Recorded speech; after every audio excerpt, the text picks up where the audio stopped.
Hello students, UPSC guiding principles channel में आप सभी का हार्दिक स्वागत है। हम जनरल ज्योग्राफी की घटना चक्र को स्टडी कर रहे थे और इसमें हम इंडियन ज्योग्राफी का पार्ट अभी कंप्लीट कर रहे हैं और हमारे इस लेक्चर का टॉपिक रहेगा एग्रीकल्चर। ठीक है, तो चलिए स्टार्ट करते हैं एग्रीकल्चर के बारे में। Agriculture plays an important role in the economy of India. According to the Economic Survey 2021-2022, about 54.6% of the total workforce in the country is still engaged in agriculture. जो इकोनॉमिक सर्वे है 2021-22 का, उसके according बताया गया है कि 54.6% 54.6% जो total work force है हमारी कंट्री में वो अभी भी एग्रीकल्चर में इंगेज्ड है। एंड अलाइड सेक्टर एक्टिविटीज़, ठीक है, एग्रीकल्चर और जो अलाइड सेक्टर एक्टिविटीज़ हैं उसमें 54.6% ऑफ टोटल वर्क फोर्स हमारी कंट्री का अभी उसमें वर्क करता है, उसमें इंगेज्ड है, उसमें लगा हुआ है। ठीक है, according to the census 2011 which account for approximately 18.8%। ठीक है, जो अलाइड सेक्टर एक्टिविटीज़ है सेंसस 2011 के अकॉर्डिंग वो कितना है, approximately 18.8% of the country's gross value added GVA for the year 2021-2022। First क्या है, एडवांस एस्टिमेट है। Agriculture plays an important role in the economy of India. According to Economic Survey 2021-22, 2021-2022, about 54.6% of the total workforce in the country is still engaged in agricultural and allied sector activities, according to Census 2011, which account for approximately 18.8% of the country's gross value added GVA for the year 2021-2022। ये क्या है, first advance estimates है। Next है इसके बाद, first agricultural university of the country was established in 1960। Inauguration of this university, Uttar Pradesh agricultural university, was done by Jawaharlal Nehru on 17 November 1960 in Pantnagar. Later it was named as Govind Ballabh Pant University of Agriculture and Technology. There are 15 agroclimate zones in India. ध्यान रखिएगा, कितने agroclimates zone है India में? There are 15 agroclimate zones in India. According to the National Bureau of Soil Survey, India is divided into 20 agroecological region and 60 agro ecological सब reason. ध्यान रखिएगा, confuse नहीं होना है। अभी इसमें एक क्वेश्चन आगे पूछेगा कि कितने एग्रो क्लाइमेटिक जोन हैं और कितने एग्रो इकोलॉजिकल रीज़न हैं। तो एग्रो क्लाइमेट जोन में 15 है। ठीक है, all over India agro climatic zones हैं 15।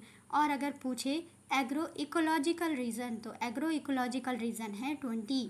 ठीक है, ये दोनों पूछे जाते हैं। एग्रो इकोलॉजिकल रीज़न कितने हैं कंट्री में? 20 एग्रो इकोलॉजिकल रीज़न है। और एग्रो क्लाइमेट जोन कितने हैं? 15 एग्रो क्लाइमेट जोन्स हैं। इसके बाद नेक्स्ट है 60 एग्रो इकोलॉजिकल सब रीजन्स। सब रीजन्स कितने हैं? 60 एग्रो इकोलॉजिकल सब रीजन। मेनली पूछा जाता है एग्रो इकोलॉजिकल रीजन। तो एग्रो इकोलॉजिकल रीजन कितने हैं कंट्री में? 20 हैं। और एग्रो क्लाइमेट जोन्स कितने हैं? 15 हैं। नेक्स्ट है, it is classified on the basis of soil, types of climate and natural geographical condition. Next है history of Indian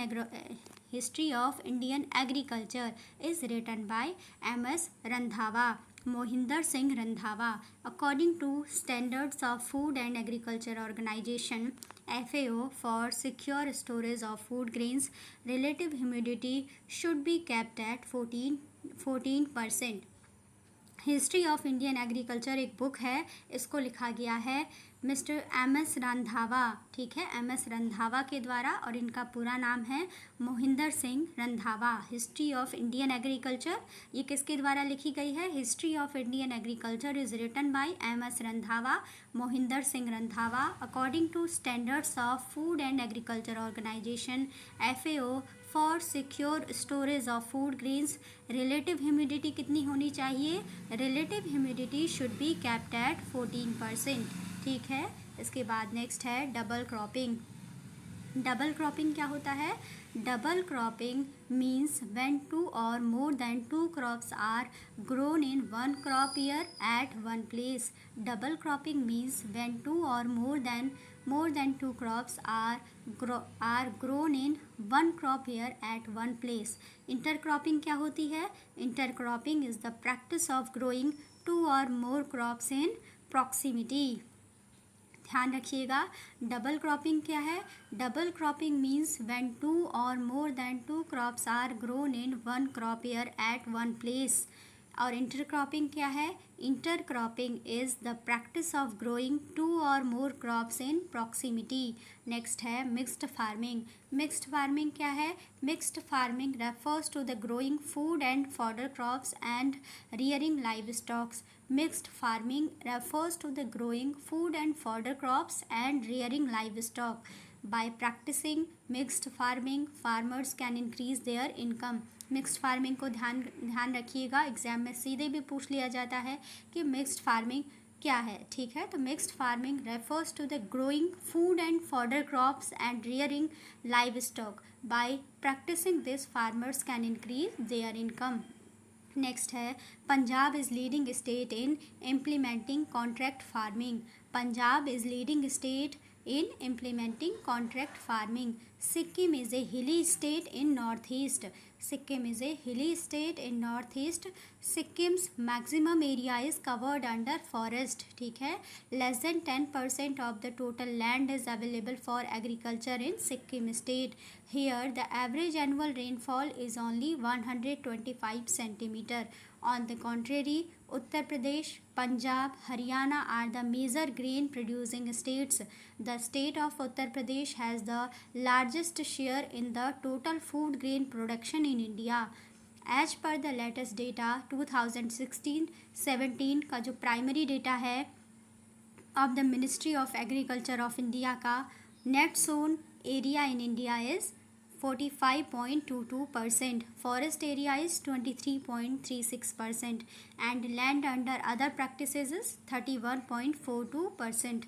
As per the latest data 2016-17 primary of the Ministry of Agriculture of India, net sown area in India is, net sown area कितना है India में?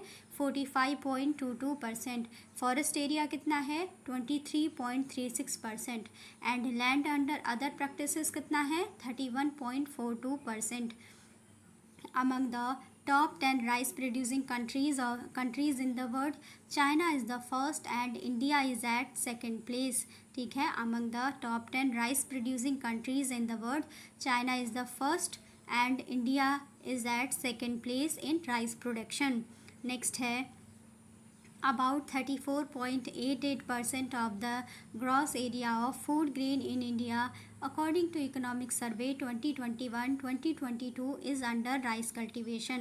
Next है इसके बाद on the basis of the data of the year 2019-20 the largest fertilizer consumption in terms of kilogram per hectare in 5 states is respectively. Bihar का जो fertiliser consumption है वो है 245.25 किलोग्राम पर हेक्टेयर. पंजाब में जो फर्टिलाइज़र कंजम्पशन है वो है 243.06 किलोग्राम पर हेक्टेयर. हरियाणा में 212.86 किलोग्राम पर हेक्टेयर का फर्टिलाइज़र कंजम्पशन है. और इसके बाद नेक्स्ट है तेलंगाना में 206.2 किलोग्राम पर हेक्टेयर का फर्टिलाइज़र कंजम्पशन होता है. और आंध्र प्रदेश में 195.81 kilogram per hectare fertiliser consumption है. On the basis of the data of the year 2019-20, the largest fertilizer consumption in terms of 1000 tons in 5 states respectively Uttar Pradesh. अब क्या है यहाँ पे 2019-20 का डेटा. ठीक है, जो 2019-20 का जो डेटा है on the basis of the data of the 2019-20, ठीक है, the largest fertiliser consumptions in terms of 1000 tons. ठीक है, in terms of 1000 tons in 5 states respectively. Uttar Pradesh का है 5172.97 थाउजेंड टन्स. नेक्स्ट है महाराष्ट्र 2941 2629,000 टन्स। थर्ड नंबर पे है Madhya Pradesh 2683.39,000 turns. Fourth number पे है पंजाब 1905.88,000 टन्स। और नेक्स्ट है कर्नाटका 1860.91,000 टन्स का फर्टिलाइज़र कंजम्पशन होता है। ठीक है, ये क्या है इन टर्म्स ऑफ 1000 टन्स। ठीक है, और 5 स्टेट्स रेस्पेक्टिवली सबसे ज़्यादा कंजम्पशन है उत्तर प्रदेश का, then Maharashtra, then Madhya Pradesh, then Punjab and then Karnataka. Next है इसके बाद balanced fertilisers are used to increase production, to improve the quality of food grains and to maintain land productivity.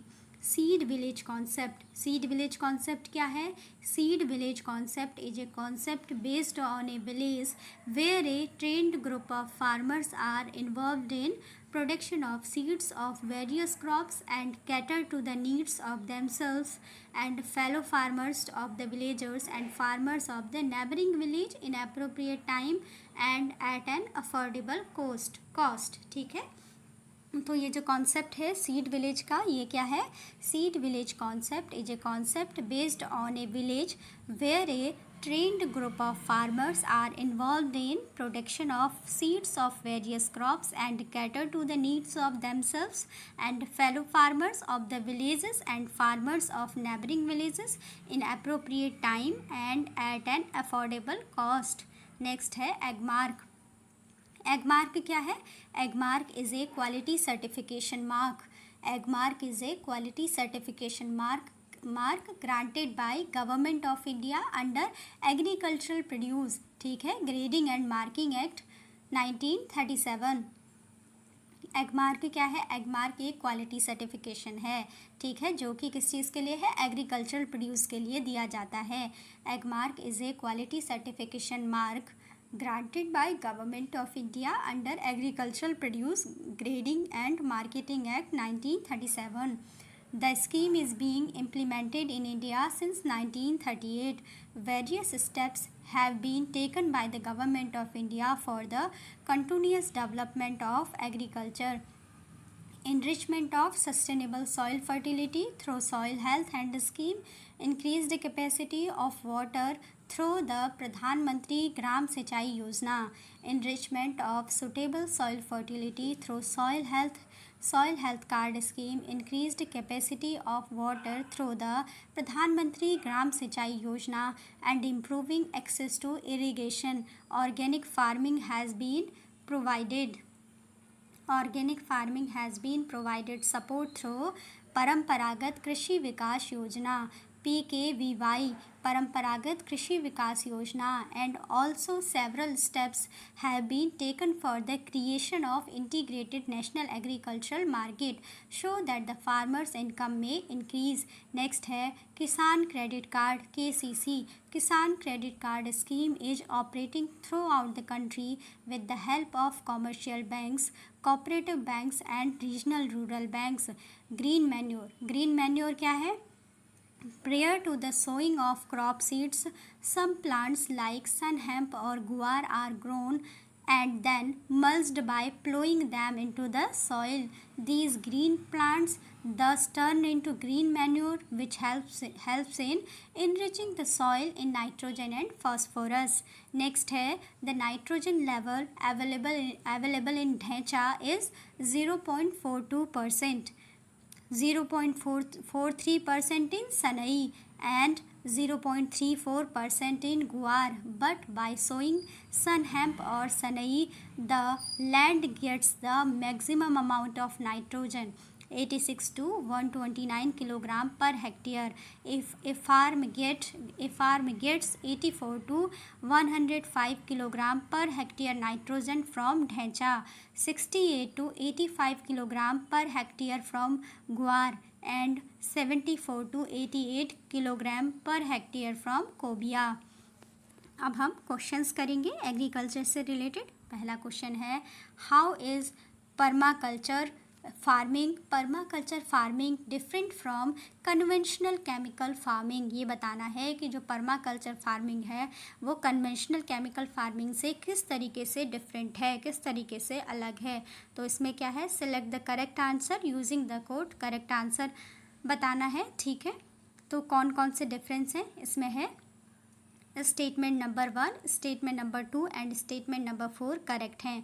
पहला स्टेटमेंट है permaculture farming discourages monocultural practices but in conventional chemical farming monoculture practices are predominant. जो permaculture है वो कैसे different है जो conventional chemical farming है उससे। तो पहला स्टेटमेंट में बताया जा रहा है कि permaculture farming discourages monocultural practices but in conventional chemical farming monoculture practices are predominant. जो परमाकल्चर फार्मिंग है वो मोनोकल्चर प्रैक्टिसेस को डिस्करेज करता है, बट जो कन्वेंशनल केमिकल फार्मिंग है वो क्या है, उसमें मोनोकल्चर प्रैक्टिसेस क्या होती हैं, प्रीडोमिनेंटली होती हैं। सेकेंड स्टेटमेंट क्या है, सेकेंड स्टेटमेंट है conventional chemical farming can cause increase in soil salinity but the occurrence of permaculture farming phenomenon is not observed in. जो इस टाइप का जो फिनोमेना है, not observing this type of phenomena. जो conventional chemical farming है उससे क्या होता है, can cause increase in soil salinity, ठीक है, जो सॉइल है उसकी सैलिनिटी इंक्रीज हो जाती है। बट अगर हम परमाकल्चर फार्मिंग यूज़ करते हैं तो ऐसा फिनोमेना उसमें नहीं होता है, ठीक है। उसके बाद थर्ड स्टेटमेंट सही नहीं होगा। थर्ड स्टेटमेंट में क्या लिखा है, conventional chemical farming is easily possible in semi arid regions but permaculture farming is not so easily possible in such reason. तो ये जो है स्टेटमेंट ये गलत होगा, ठीक है।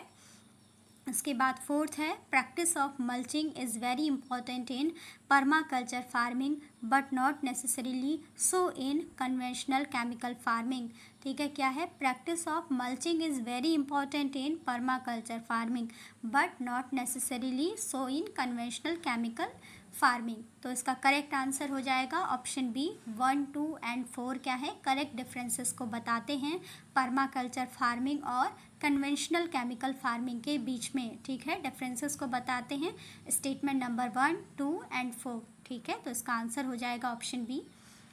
The method of agriculture which makes more use of the resources of nature without misusing or polluting it can be called sustainable agriculture, ठीक है। The method of agriculture which makes more use of resources of nature without misusing or polluting it can be called sustainable agriculture.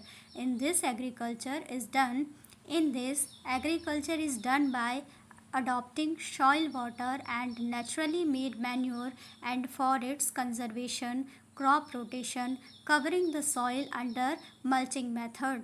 क्या बताया गया है कि जो sustainable agriculture है, sustainable agriculture में agriculture is done by adopting soil water and naturally made manure and for its conservation crop rotation covering the soil under mulching method, ठीक है। इसीलिए मल्चिंग मेथड का यूज़ होता है किसमें, क्रॉप रोटेशन किया जाता है और उसमें मेनली जो मल्चिंग मेथड है उसका यूज़ करते हैं, इसीलिए स्टेटमेंट 1, 2 एंड 4 ड्यू हैं, ठीक है, ठीक है। This method is effective even in dry semi arid regions. जो हम बात कर रहे हैं परमाकल्चर जो एग्रीकल्चर की परमाकल्चर जो फार्मिंग प्रैक्टिस है, जो परमाकल्चर फार्मिंग जो मेथड है ये क्या है, this is also effective in dry semi arid regions, ठीक है। This method is effective even in dry semi arid regions. जबकि स्टेटमेंट थर्ड में क्या दिया था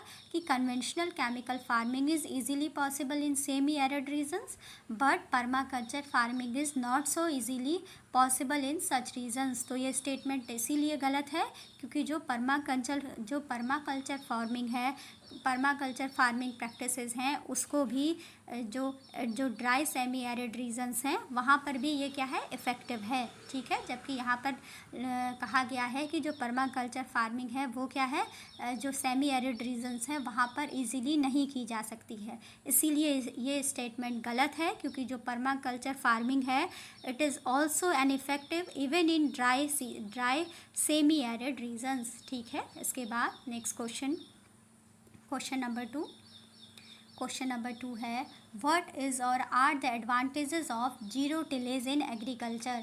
जो जीरो टिलेज है इसके एग्रीकल्चर में क्या क्या एडवांटेजेस हैं। तो पहला स्टेटमेंट है sowing of wheat is possible without burning the residue of previous crop. ठीक है, जैसा कि मल्चिंग की प्रोसेस होती थी।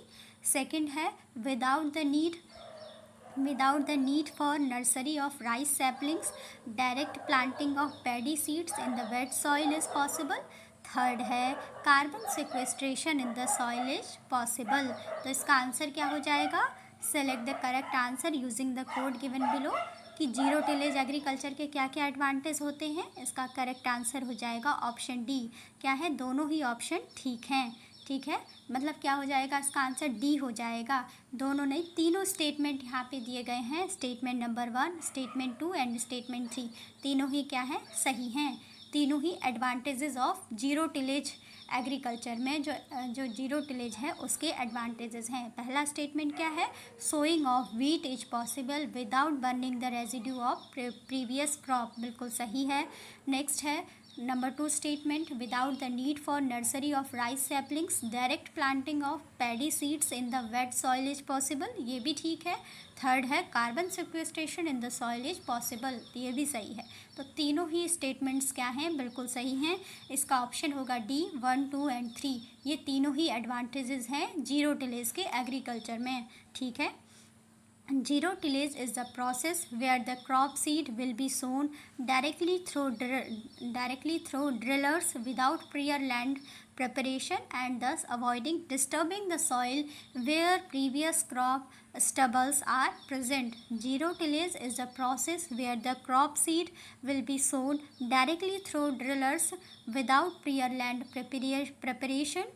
ठीक है, prior land preparation and thus avoiding disturbing the soil where previous crop stubbles are present. Next है zero tillage and direct seeded rice DSR not only enable sowing of wheat without any burning of crop residue but also save water by doing away with transplanting operations in paddy. Zero tillage and direct seeded rice DSR not only enable sowing of wheat without any burning of crop residue but also save water by doing away with transplanting operations in paddy. Zero tillage is environmentally safe, reducing greenhouse effect by way of carbon sequestration. Zero tillage is environmentally safe, reducing greenhouse effect by way of carbon sequestration.